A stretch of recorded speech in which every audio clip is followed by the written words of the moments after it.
Hello everyone and welcome to Let's Play Super Mario All-Stars Super Mario Bros. The Lost Levels.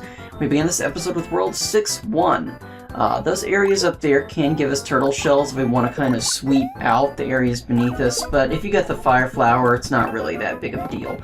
Also watch out here because there is a bullet bill positioned right there where you're trying to get that jump.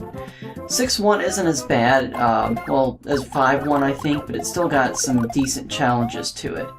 I'm kind of wishing this bullet bill would kind of clear the path ahead of me, but it doesn't. And here I would probably just run right when that piranha plant goes down. Of course I got some wind to deal with here, but it's not too bad.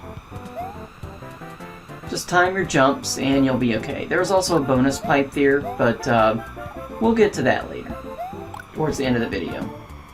It is rather difficult to get to, so that's why I kind of saved it for the last.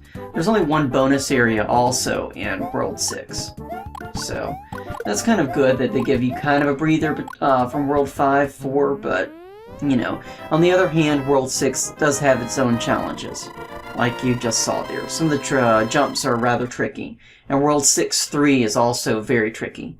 Although 6-4, well, we'll get to that in a moment. And they throw us a Water World in 6-2. I think Water Worlds probably just add a little bit more difficulty due just to the mechanics of it all. And I think they really abused that to some extent in Super Mario Bros. 3. Super Mario Bros. 3, I hope I didn't skip a syllable there. And you'll probably know what I'm talking about if you played Super Mario Bros. 3. There's a particular Water World in World 7 that I'm going to have to get to eventually, but that's okay. No matter, I'll get to it. One level at a time, one world at a time. I'm definitely considering that the Lost Levels definitely has a higher difficulty rating than just about any level I've seen in Super Mario World so far. Except for maybe 1 or 2. And, yeah, we'll get there eventually too. Yes, I do plan on doing Super Mario World eventually this year, and Super Mario Bros. 64, but that's gonna be later on. And, yeah, I guess that's not an official announcement, but I will get to those games eventually. I love to play them, and so why not, you know? So World 6-2 is done. It's your typical water world, but they give you a lot more enemies, I think. And the position of the enemies is what gives you kind of the challenge in 6-2. 6-3 gives us these cheap levels again. And unlike, I think, in, what was it, World 1-3? The original Super Mario Brothers, I wouldn't run completely too fast to this level. There's some spots I would kind of stop to catch your breath if you want to, you know. I did that anyway. I felt it was a good idea to do that, because there were certain points in the level where I kind of memorized what things would happen if I just got to them at a certain time.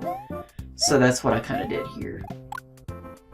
And there's kind of a wave of cheeps, and you can actually get behind the wave. And if you do that, it actually helps you out a lot. So I would recommend that.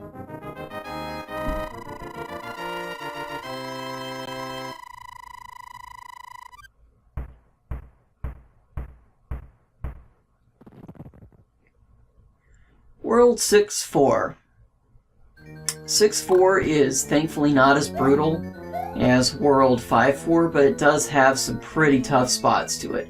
Namely, it is a maze level. In other words, that you have to choose the right direction to go through the level. And they've got these things over here, which you've got to time just right to get through it. Now, if you're Small Mario, it's probably easy, but again, or again, rather, sometimes I pronounce again a little British. If you're Small Mario, you only get one shot at it. And of course, I would probably use one of the 99 level tricks that exist in this game if you wanted to just, you know, go through the level over and over again. But fortunately, there's a thing called save states, and that helps a little bit. Although I still have to kind of practice the level quite a bit in order to get a really good run of it. And not create a lot of really awkward pauses in there. But sometimes the pauses are there just for me to catch my breath and think about what's next.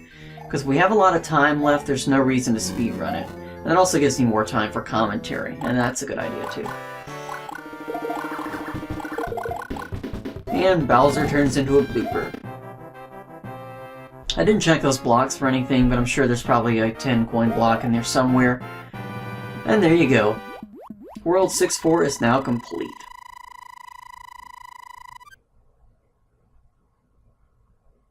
And World 7-1 is next. But first, it's bonus area time. The first bonus area and the only bonus area is right here. And it's kind of difficult to get in this pipe due to the wind, but it's manageable. It's not something I would probably recommend. If you don't want to get it, don't get it. All this does is really cut out just a small portion of the level.